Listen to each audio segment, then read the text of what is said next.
Thiès maa ngi nuyu jigéenu Thiès ñëpp di nuyu monsieur le gouverneur di nuyu monsieur le préfet di nuyu autorité yi toog administrative yi toog yëpp waaye di nuyu autorité politique yi nga xam ne tey ñoo gunge si ma ci bés bi. di rafetlu bu baax taxawaay ak teewaay sama collègue le ministre Ramatoulaye Gueye Diop bi nga xam ne doomu Thiès la nga xam ne mooy ministre de la bonne gouvernance et la protection de l'enfance. maa ngi koy saluer di ko remercier ci taxawaayam ak i toog ñu toog sama wet gunge si ma fii nga xam ne mooy dëkkam. di nuyu monsieur le vice-président Abdou Mbow sama frère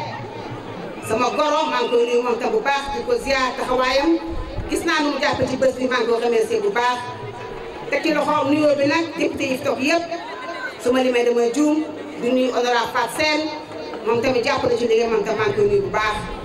di nuyu honorable Yaya Ly au conseil des collectivités territoriales di nuyu conseil yi toog ci fii yëpp di nuyu aussi la présidente du conseil d'administration du Petit Train Bleu sama sœur sama mbokk seen bu jigéen maa ngi leen di baax di kontaan ci loolu. di nuyu di teew ñëpp représenté responsable bi fi nekk représenté le directeur général Siré Dia représenté maa ngi nuyu Adja Tické Ndiaye moom tamit sama sœur jàpp ci liggéey bu baax moom tam maa ngi koy nuyu bu baax a baax a baax di nuyu sama frère Maodo Malick Mbaye boo xam ne moom tamit jàppale na ma ci liggéey bi dugal na ci loxoom di nuyu Ablaye Dieye sama frère di nuyu Pascal Dione di nuyu mon frère le maire de Tassette di nuyu maire yi toog yëpp su ma limee damay juum le maire de Khombole di nuyu maire yëpp def naa ko ci loxo di nuyu nag beral nuyoo le grand ministre Augustin Tine bi nga xam ne moom tamit jàpp na ci liggéey bi mobilisé na femme mu ñoom tam jàpp ci bés bi kon maa ngi nuyu yëpp di kontaan bu baax ci vraiment mobilisation ak accueil bi. tey nag dañoo ñëw suñ troisième étape bi nga xam ne mooy consultation régionale yi ñu def nga xam ne dañoo ñëw son excellence de président Macky Sall yónni ñu pour ñu seet si jigéen ñi nga xam ne ñoo dëkk ci gox yi tey nag ma ñëw fii ci région de Thiès commencé ko par département de Thiès fas yéene bu subaa ma dem département de Mbour incha allah samedi ma tëjee ko département de Tivaouane. dafa tuus mobilisation jigéen ñi di wax ne son excellence de président Macky Sall ci politique yi nga xam ne moom la défini Sénégal def naa jigéen ñi des ci ginnaaw bu ñu xoolee programme yi mu teg benn bu ci nekk rek boo ci xoolee continue bi def naa jigéen ñi ci ëppale bu ñëwee bourse familiale jigéen ñoo ko moom bu ñëwee couverture maladie universelle jigéen ñoo ko moom bu ñëwee PUDC jigéen ñee ko moom yaakaar naa ñetti programme bu ko jukkee ci programme bi président Macky Sall def jigéen ñi rek def naa wax naa lépp fàttewaale nag ñi nga xam ne ñii mooy programme yi nga xam ne bu ci nekk rek bu ñu ko waxee jigéen ñi gis nañ seen bopp ci biir son excellence nag taxawaayam dafa ne jigéen ñi dañu am solo ci askan wi dañoo war a taxaw dimbale leen mu ne naa indi couverture maladie universelle jox ko ñi nga xam ne moom néew doole pour lutter contre la pauvreté mu ñëwaat benn étape indi couverture maladie universelle parce que boo wérul doo tal dara mu ne nag jigéen ñi dañoo jàmbaar Sénégal dañoo nangoo liggéey te ku leen jàppale ñu dem mu ne tey jii naa indi ay financement jox ko jigéen ñi ñu financer ay projet pour ñoom tam ñu mun am ay ressources mun a yokku ba seen taxawaay rafet ci askan wi parce que jigéen nag boo ko dimbale nga famille bi te yaakaar naa ku dimbale famille dimbale nga askan te damay wax ne Sénégal bu mu nekk un pays émergent il faut que jigéen ñi seen bopp gis seen bopp ci politique yi nga xam ne moo ñu wàccee ci askan wi waaye kenn du président Macky Sall taxawaay jigéen Sénégal ma wax ne projet yi fi indi dañ indi pour jàppale leen pour que ngeen financer ay projet parce que yaakaar naa jigéen ñi koo ci gis am na groupement de femmes am na mbootaay bu mu yëngu ci liggéey ñu ñëw pour renforcer leen former leen andi leen ay financement pour que ngeen mën demal seen gox je pense que jigéen ñi plein woote wa dañu wuyu si particulièrement jigéen ñi Thiès parce que yéen da ngeen jàmbaar dina ngoo liggéey kon si message boobu la amoon di ko indi tey son excellence le président Macky Sall def naa taxawaayam rafet na ci jigéen ñi waaye taxawaayam rafet na aussi Sénégal suñu liggéey nag dañu sant ñu def si ko amul benn jigéen bu mën ne tey dañoo ñëw fii parce que parti am na convention politique bu tax ñu war am benn financement toutes les femmes ont accès au financement du ministère de la femme sans coloration politique amul kenn koo xam ne jigéen te formule sa demande wala former sa projet yóbbu ko au niveau développement communautaire dañu ko financé ñun dañuy liggéey son président Macky Sall ci yaram ci taxawaayam ak ci républicain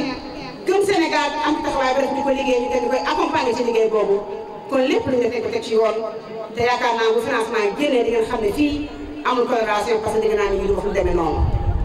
du ma tontu parce que yaakaar naa ne fii département de Thiès ñi fi ne di liggéey ay fonctionnaires lañu ñu xarañ ñu xam seen liggéey dañu wax naa ñu jàngal te wuñ fu benn parti ñu fi topp liggéey askan bi kon seen liggéey rafet nañu leen félicité ñoom tam en passant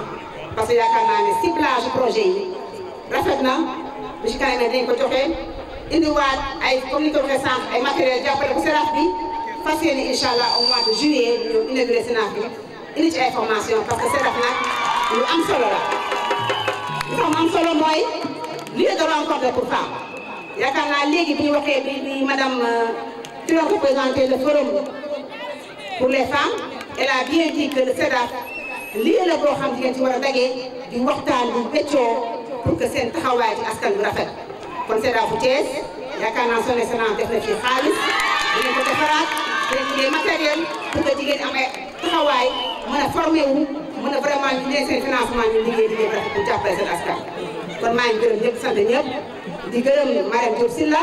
moom dañoo fàtte woon ma ko bëgguma lim damay juum di kontaan ci moom tamit taxawaayam di nuyu ñëpp di kontaan ci ñëpp di gërëm ñëpp di sant ñëpp wasalaam. Les hauts conseils territoriaux, mesdames et messieurs les députés,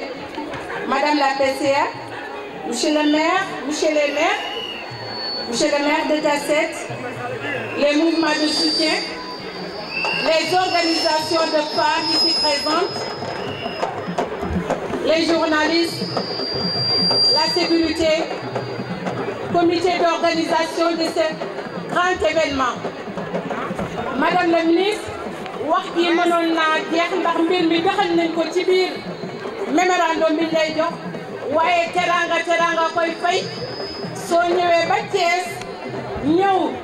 jox kàddu jigéenu Thiès wax la lan la ñu def ci partenariat. Rappel rek lay def en 2010 dañoo tegoon benn cadre de concertation ñu tuddee ko comité consultatif de la femme boo xam ni dafa regrouper organisation femmes yi yëpp kuréel yëpp yu yëngatu ci développement ñu def ko ci ba ci daayira yi ba ci lépp loo xam ne organisation la ñu def ko ak comité consultatif ak yi mu nekk link bi nga xam ni moom moo nekk kuréel bi nga xam ne mooy jottali jigéen ñi ak ministère loolu sous la tutelle de sunu chef de service départemental yi nga xam ne ñu ngi fi ma leen di nuyu au passage muy madame Fall ak madame Hortense ñooñu ñu teg ko fii depuis 2010 ñooñu daal di jël signer des protocoles avec des entreprises ci cadre RSE comité consultatif def na ay partenariat avec des entreprises comme Rexomadal créer des AGR pour les femmes ñu mën a am lu ñu mën a leen seen bopp ñu négocier ak institutions financières yi pour faciliter accès crédit pour les femmes associer les femmes ci prise de décision yi au niveau des instances nationales et même internationales. Madame la ministre recommandation yi ñu xam ni moom la ñu mën a bëgg a def mooy ñu faciliter l'accès des femmes au crédit ñu multiplier les programmes de financement ñu wàññi tamit intérêt yi encourager aussi collectivités locales yi là je m'adresse ci maire yi nga xam ne ñoo nekk ci département yi ñu jël en compte les besoins des femmes ci élaboration budget bi. Madame la ministre ñu renforcer davantage capacité femmes yi pour aider ces femmes à mieux assurer seeni rôle et responsabilité dans leurs instances ñu procéder madame la ministre loolu moom ñaan la renouvellement périodique bu comité consultatif de la femme ndax loolu bu ñu koy def dina tax liggéey bi gën a baax ndax buñ fa nekkee les mêmes têtes toujours xëy na am na ñu nekk ci suuf ñu gën a am xarañte te ñooñu dañ leen war a mën a permettre tamit ñu ñëw mën a assurer leen pour liggéey bi gën a dem ci kanam. Madame la ministre ñu lay ñaan aussi recommandation yi ñu renforcer programme alphabétisation et formation en faveur des femmes. Nous favoriser tamit accès des femmes aux facteurs de production sans que on a mis sur pied aussi des études pour des fermes agricoles. Nous renforcer aussi les services déconcentrés pour le ministère, particulièrement CEDAF de Thiès aussi, nous dotons suffisamment de moyens pour nous abriter les familles, pour nous cadre pour dañ fa mën a daje dañ fa mën a jàkkaarloo dañ fa mën a jàmmarloo ba nga xam ne dinañu mën a xayma suñu problème mën ko tënk ba nga xam ne ministère won ko mën a jot ci ay anam yu gën a rafet. Madame la ministre, c'est ça loolu moo doon propos yi nga xam ne jukki naa ko pour wax ko ci partenariat. Waaye permettez-moi Madame la ministre, avant de terminer, de saluer l'initiative du président de la République, son Excellence M. Macky Sall, qui nous a mis à cette place pour nga xam ni tey jigéen ñi fi ñu war a egg di ci kii. Le choix, votre choix Madame la ministre, ñun dañ koy magnifier dañ ciy kontaan ndax Madame la ministre tey jii bi nga ñëwee da ko jaarale fi nga xam ni foofu mooy yoon bi ñu kontaan lool. Kon le président Macky Sall dañ koy remercier ñuy jël lu yoon di ko teg sa loxo wax ko ne ko les femmes de Thiès sont contentes. Kontaan nañu loolu. Merci, merci à tout le monde. Merci bien. Asalaamaaleykum waa Thiès maa ngi nuyu ñëpp di am mbégte bu rëy di ñëw fii dëkk bii nga xam ne dëkku màgg la ci Sénégal mooy benn dëkk ñaari gaar mooy Thiès nga xam ne fii mooy sama région parce que man département Tivaouane laa dëkk kon fii sama région la kon su ma ko ñëwee damay daal jàmm. Madame la ministre de la bonne gouvernance et de la protection de l'enfance, ma sœur Ramatoulaye Gueye Diop, Monsieur le gouverneur de la région de Thiès, Monsieur le préfet du département de Thiès, Monsieur le vice-président de l'Assemblée nationale, mon frère Abdou Mbow, honorables députés, honorables membres du Haut Conseil des collectivités territoriales, honorables membres du Conseil économique, social et environnemental, Mesdames, Messieurs les présidents du conseil des conseils d'administration, Monsieur le président du conseil départemental de Thiès, Mesdames, Messieurs les maires des communes, Mesdames, Messieurs les directeurs généraux, Madame la présidente du comité consultatif des organisations féminines du département de Thiès, mes chères sœurs leaders et membres des organisations féminines du département de Thiès, Mesdames et Messieurs, avant d'entamer mon propos, je voudrais distinguer et saluer la présence de ma sœur Ramatoulaye Gueye Diop, ministre de la bonne gouvernance et de la protection de l'enfance. Merci beaucoup ma chère sœur pour votre disponibilité. Après Dakar et Diourbel, c'est pour moi un plaisir d'entamer à Thiès la troisième étape des consultations régionales avec les organisations féminines autour des enjeux de l'année sociale. Devant cet accueil chaleureux et cette forte mobilisation, je voudrais adresser mes sincères remerciements aux populations de Thiès et dire toute ma fierté de présider cette importante cérémonie. Si besoin est de le rappeler, l'année sociale est une initiative de son Excellence M. Macky Sall, président de la République, visant à renforcer l'inclusion des groupes vulnérables et à optimiser encore le capital humain national à travers les jeunes, les femmes, les enfants, les personnes âgées et celles vivant avec un handicap. Tout ce rapport s'inscrit dans une parfaite cohérence dans le cadre stratégique du plan Sénégal émergent, avec les différents programmes nationaux de protection sociale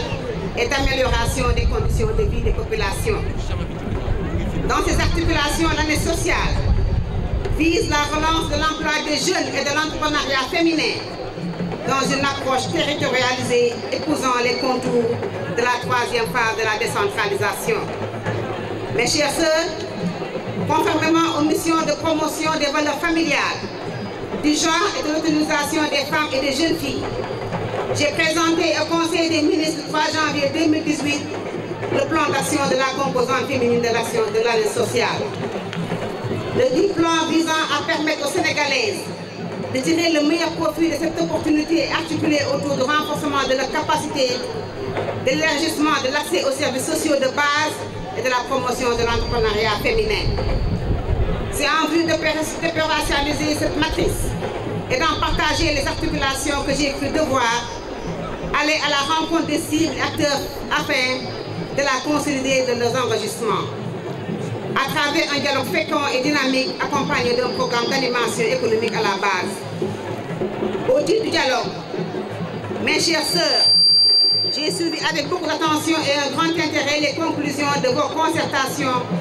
portant sur les thématiques de l'autonomisation de la femme,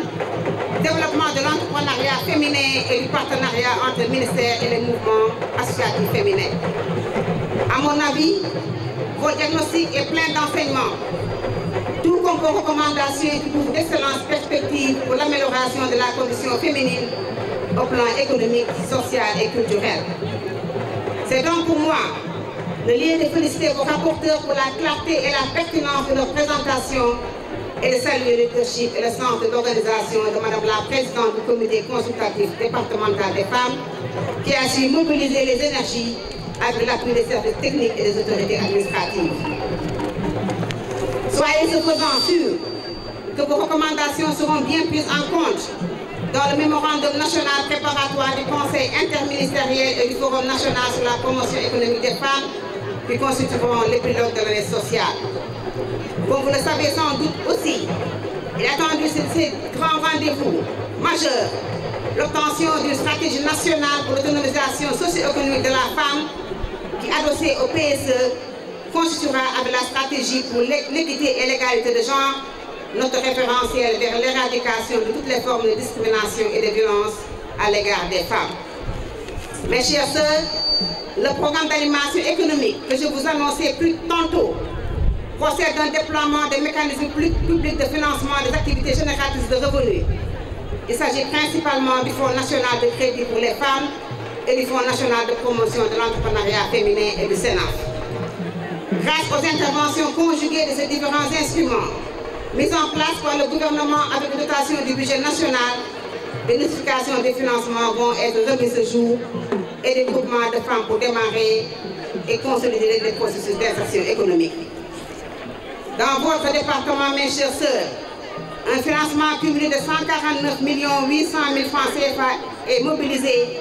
pour la mise en place de 245 unités économiques d'entrepreneuriat au profit de 16 996 femmes et jeunes filles dans les 15 communes que compte la circonscription. Les projets sélectionnés portent principalement sur les filières agroalimentaires, avicoles, la pêche et l'artisanat. Je félicite d'avance les promotrices qui ont été sélectionnées et les encourage à ne ménager aucun effort, optimiser les ressources ainsi mises à leur disposition et à veiller aux échéances de remboursement qui leur seront notifiées. Parallèlement à ce processus, je compte avec votre concours développer dans chaque circonscription départementale 2 actions pilotes de structuration de l'entrepreneuriat féminin à travers des paquets technologiques sur les chaînes de valeur allant de la transformation primaire à la commercialisation en passant par le raffinage et le conditionnement. Pour le département de Thiès, cette expérience pourrait porter sur l'arachide, les fruits et les légumes. Dans du niveau départemental, des propositions concernant le choix de 2 sites d'implantation et des filières qui pourront être investis en fonction du profil socio-économique. Mes chères sœurs du département de Thiès, les efforts d'appui et de valorisation de vos ressources humaines et productives seront poursuivis et consolidés dans le cadre du CEDAF, rénové et équipé que je me promets d'inaugurer en juillet prochain dans le cadre de la visite de Madame la Directrice Générale de l'UFAM. Aujourd'hui, je m'inscris déjà dans cette perspective en démarrant, grâce à une action conjuguée du Sénat et du PASNEC, la mise en place des équipements pédagogiques et le développement des capacités d'incubation avec une dotation composée ainsi qu'il suit. Une mini-boulangerie, unité de fabrication de craie,